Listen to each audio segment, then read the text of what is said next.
Bernie, you're very welcome back. Now, thanks, Aidan. Regular viewers of the programme will know you because you came in as a regular contributor and you were getting the best out of food for us. Yes, I was. I showed the few simple changes that I made to restore me to good health. Okay, you were making juices and then you had a water filter system that you... That's right. They were very simple changes. There were 4 changes that I made. And what I've done in the book is I've written these 4 changes in the 25 pages at the back of the book. So I wanted them to be very user-friendly and very doable. Okay. I had a benign lump at 17, and then at 33, my 2 children, Richard and Sarah, were 7 and 4, and I had lymphatic cancer.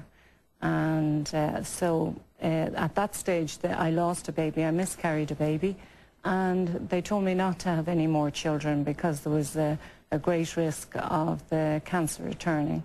But thankfully, a bit reckless as it was, but we went ahead, and 7 years later, we had Julie. Okay. And she's now 10, so I'm glad I didn't listen to that bit of advice. Well, if there's one thing, certainly, headstrong, bold and confident. I mean, you're well able to put your case out there. Tell me a little bit about how you got into, well, can we call it the alternative system, just on the foods and drinks that you started to investigate and see, well, I can have this and I can't have that? Because sugar is the enemy as far as you're concerned. Yeah, well, the second time, really the first time I learned very little about the disease. But second time I wanted to know why me, and I got very determined to find a way to help myself. And I discovered that nutrition played a big part in combating the effects of the disease. So I got very interested in reading. I attended lectures and decided that there was something in it.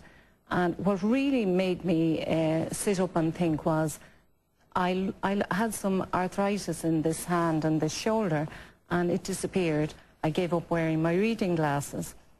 Now, there were very small things, Aidan, you've got to remember when you've been told you have cancer. Yeah. But they were a good indication to me that when you give the body what it needs, it will reward you. And what did you do? What were the first steps you took? The first steps I took really were I got very much into juicing, and so that gives you 5 to 10 pieces of vegetables every day.